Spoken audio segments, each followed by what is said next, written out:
ओम नमो भगवते वासुदेवाय। लंका के राजा रावण ने कठोर तप करके ब्रह्मा जी को प्रसन्न किया और उनसे वर के रूप में मांगा कि उसकी मृत्यु वानर और मानव के अतिरिक्त किसी के हाथों न हो। वरदान प्राप्त के उपरांत वह घमंडी हो गया।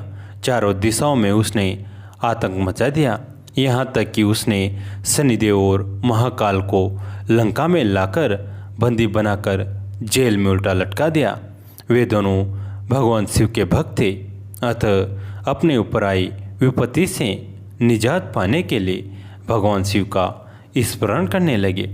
अपने भक्तों की करुण पुकार सुनकर भगवान शिव ने उन्हें दर्शन दिए और उन्हें कहा, आप दोनों चिंता न करें।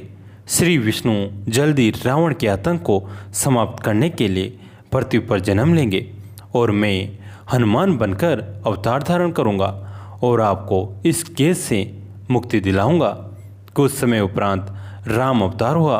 राम जी को जब राजा बनाने का समय आया तो परिस्थितियों ने कुछ ऐसा पलटा लिया कि अपने पिता की आज्ञा मानकर राम जी पंचवटी में आकर रहने लगे। कुछ दिन बाद रावण ने राम जी और लक्ष्मण जी की अनुपस्थिति में सीता जी का हरण कर लिया। जब रावण सीता जी का हरण करके ले गया तो उन्हें अशोक वाटिका में कैद कर दिया।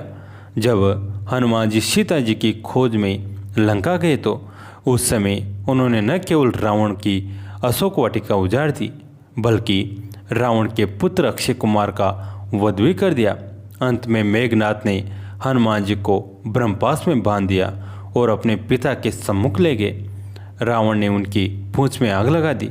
उन्होंने अपनी पूंछ से समस्त लंका में आग लगा दी, लेकिन फिर भी वो श्याम वर्ण नहीं हुई। उन्हें इस बात की बहुत हैरानी हुई। उन्होंने चारों ओर दृष्टि घुमाई तो देखा शनिदेव और महाकाल जेल में उल्टे लटक रहे हैं।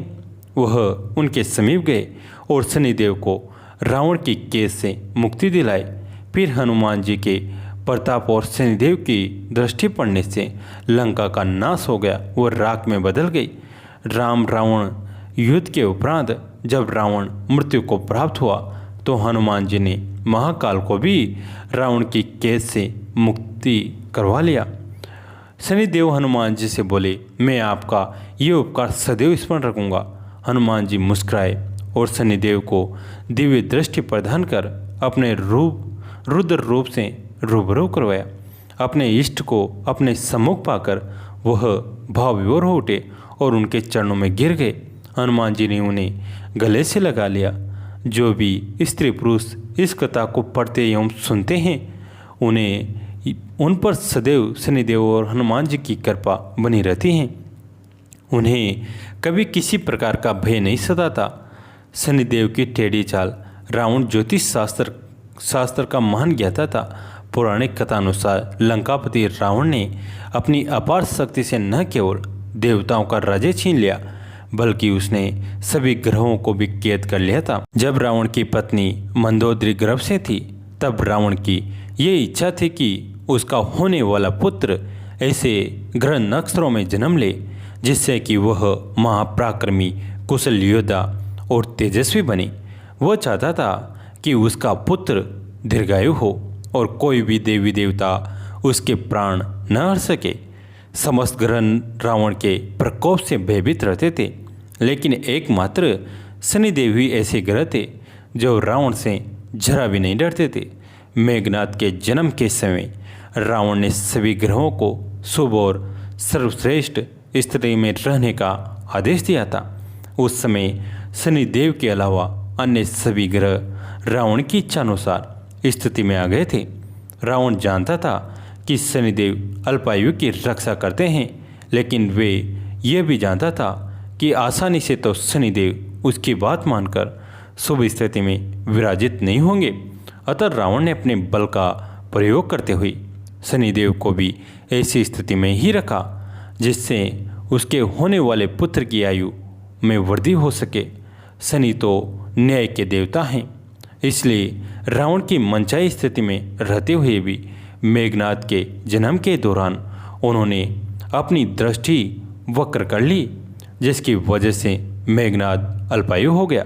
शनि की इस हरकत से रावण क्रोधित हो गया और क्रोध के आवेग में उसने अपनी गदा से शनि के पैर पर प्रहार किया। तभी से शनिदेव लंगड़ा कर चलते हैं। पौराणिक कथा के अनुसार एक बार शनिदेव भगवान शिव से मिलने कैलाश पर्वत पर पहुँचते हैं। भगवान शिव को देखकर शनिदेव ने प्रणाम किया और आने का कारण बताते हैं। शनिदेव ने भगवान शिव को बताया, हे भोलेनाथ, मैं कल आपकी राशि में प्रवेश करने जा रहा हूँ। जिस प्रकार मेरी वक्र दृष्टि आप पर पड़ने वाली है। भगवान शिव ने शनिदेव से कहा, परेशान न हो शनिदेव, आपकी दृष्टि कब तक मुझ पर रहेगी। इस प्रश्न का उत्तर देते हुए शनिदेव बोले, प्रभु, 1.25 पहर के लिए मेरी वक्र दृष्टि आप पर पड़ने वाली है। शनिदेव की बात को सुनकर भगवान शिव इस दृष्टि से बचने के बारे में विचार करने लगे। अगले दिन शिव जी मृत्युलोक पधारे और शनि की दृष्टि से बचने के लिए हाथी का रूप धारण कर लिया। 1.25 पहर तक भगवान शिव हाथी के रूप में ही विचरण करते रहे। इसके बाद भगवान शिव वापस कैलाश पर्वत पर आ गए। जैसे ही वो कैलाश पर्वत पर पहुँचे तो पाया कि शनिदेव उनका इंतजार कर रहे हैं। शिव जी ने शनिदेव को देखकर तुरंत ही कहा, देखा शनिदेव, आपकी दृष्टि का मुझ पर कोई प्रभाव नहीं हुआ। शनिदेव ने इस बात को सुनकर हाथ जोड़कर कहा, प्रभु, मेरी दृष्टि से कोई नहीं बच सकता है, मनुष्य, दानव और देवता भी नहीं, इसलिए आप भी मेरी दृष्टि से नहीं बच पाए। इस बात को सुनकर शिव जी अचरज में पड़ गए और बोले कि ये आप क्या कर रहे हैं शनिदेव। तब शनिदेव, मैं कहाँ प्रभु, मेरी ही दृष्टि के कारण आपको 100 पहर के लिए देव योनि को छोड़कर पशु योनि में जाना पड़ा। यही मेरी दृष्टि का प्रभाव था। शनिदेव को की इस बात को सुनकर भगवान शिव ने शनिदेव को गले से लगा लिया और आशीर्वाद प्रदान किया। शनि भगवान शिव के आशीर्वाद से ही नवग्रहों के न्यायाधीश कहलाते हैं। मित्रों, कैसी लगी है कहानी कमेंट में ज़रूर बताएं। वीडियो को लाइक करें, चैनल को सब्सक्राइब करें। इस वीडियो को अपने दोस्तों के साथ, फैमिली के साथ शेयर जरूर करें। कहानी अंत तक सुनने के लिए आप सभी का तहे दिल से धन्यवाद।